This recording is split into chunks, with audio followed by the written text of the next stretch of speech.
modo inescindible. La teoría del conocimiento que Husserl va a diseñar estará fuertemente determinada por la conversión fenomenológica. La divisa original de ese método al que Husserl empieza a llamar fenomenología es atenerse a los fenómenos, sin presupuestos ni prejuicios. Tomar todo lo que se da en la intuición tal como se da, pero a la vez solo dentro de los límites en que se da. Entonces ahí es donde aparece este mandato de retroceder a las cosas mismas. Este retroceder a las cosas mismas indica un volver a pensar justamente lo que pasa, ¿no es cierto?, en nuestra relación con el mundo y en nuestra relación con el conocimiento. Es por eso que, en términos más o menos populares, la filosofía de Husserl, cuando se la conoce, se la relaciona con una filosofía del conocimiento. Y uno se olvida que, como dijimos al principio, el desafío para Husserl es vivir como filósofo y pensar la vida y la muerte. Por lo tanto, es una filosofía del conocimiento, pero es una filosofía del conocimiento con una impronta ética muy fuerte. Esto conduce directamente a las nociones centrales de la fenomenología: reducción o epogé, intencionalidad, noesis y noema. A partir de la reducción fenomenológica, dejar el mundo fuera, que de eso se trata la reducción fenomenológica, la tesis de existencia, él no es que diga que el mundo no existe, simplemente lo saca como problema de la filosofía.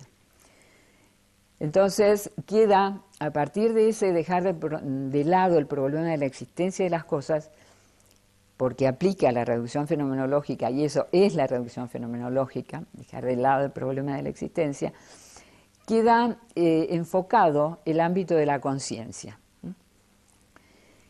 Y la conciencia se manifiesta como siendo siempre centrífuga, es decir, la palabra que la caracteriza es la intencionalidad. La conciencia es siempre conciencia de algo, está siempre dirigida hacia algo. Y en ese sentido se produce de esa manera, en ese intencionar eso que sea su objeto, lo constituye, vale decir, a partir de una cierta materia, que es la Ile, le aplica formas de la conciencia, una actividad que es la propia de la conciencia, que le permite configurar eso que tiene delante como lo que técnicamente se llama noema. Es decir, la parte activa es la noesis y el resultado de la aplicación de esas operaciones a la materia, que es la Eule, es el objeto o noema.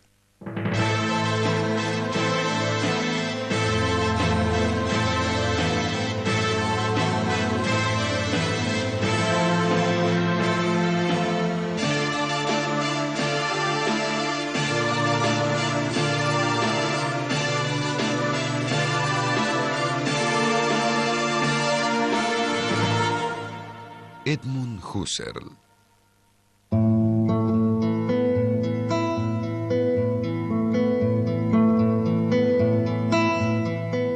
En 1913, Husserl publicó el primer volumen de una nueva obra que habría de dividir a sus seguidores: Ideas para una fenomenología pura y una filosofía fenomenológica. En este trabajo, realizaría lo que se ha llamado el giro trascendental de su filosofía. ¿Qué significa el epogé trascendental?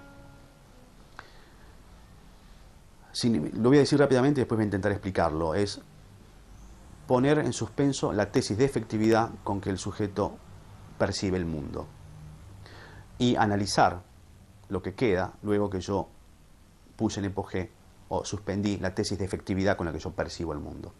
Y lo que queda entonces es el mundo como un residuo de la conciencia.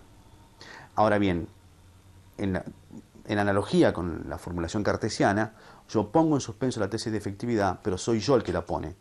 Y ese yo que pone en suspenso la tesis de efectividad con la que coloco el mundo, es el yo que sigue reflexionando. Y el yo que sigue reflexionando, que tiene la posibilidad de volverse sobre sus propios estados de conciencia, cuando accede a sus propios estados de conciencia, logra una evidencia absoluta. Este es el entramado que se va armando de los conceptos husserlianos, para luego seguir trabajando entonces en estas operaciones constitutivas de la conciencia que constituyen el mundo. Este es el panorama que se va abriendo a partir de 1913. En 1914 estalló la Primera Guerra Mundial. En 1916, Husserl fue nombrado profesor en la Universidad de Friburgo, lo cual señaló su consagración académica. En esos años agitados, uno de sus hijos murió en el frente y otro fue seriamente herido.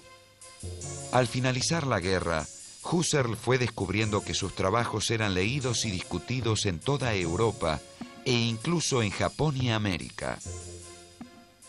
En 1921, en una obra que se llama Para el análisis de la síntesis pasiva, tiene un capítulo que se llama justamente Fenomenología estática y Fenomenología genética. Y eso realmente le abrió un campo que no estaba previsto en esos primeros pasos dados por la fenomenología.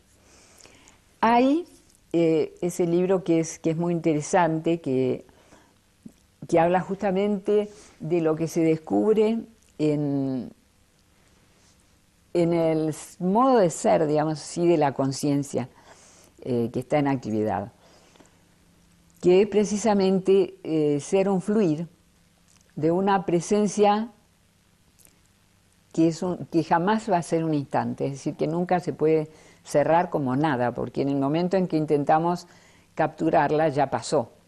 Entonces es una sucesión, hay un momento actual, digamos, de si pudiéramos cerrarlo de alguna manera, que inmediatamente ya pasó, y entonces es retención, y a su vez, porque, digamos, desde un momento que podemos pensar como futuro, que es como una apertura de la conciencia a lo que va a venir, eso sería la protensión, esa dirección hacia adelante, digamos así. Esa protensión se convierte inmediatamente en presente, pasa a ser retención, pero sigue pasando y es retención de retención, y así se va alejando hasta que ya no lo tenemos más presente. Esa es, en rigor, la estructura temporal de la conciencia. En 1928, Husserl encomendó a su discípulo Martin Heidegger que se ocupara de supervisar la edición de Fenomenología de la Conciencia Interior del Tiempo, trabajo en el que Husserl elaboró la noción de tiempo subjetivo. Para Husserl el tiempo subjetivo es la base del tiempo objetivo. Pero acá lo que se está preocupando es cómo es posible que yo pueda percibir un objeto que tiene tiempo dentro de sí, como por ejemplo una melodía. O uno podría decir como por ejemplo una misma proferición lingüística, donde yo empiezo a percibir una oración a partir de que alguien empieza a hablar, a proferirla, y termino de percibir el objeto cuando la persona termina de proferir la oración. El sujeto que está percibiendo está llevando a cabo algunas operaciones para poder decir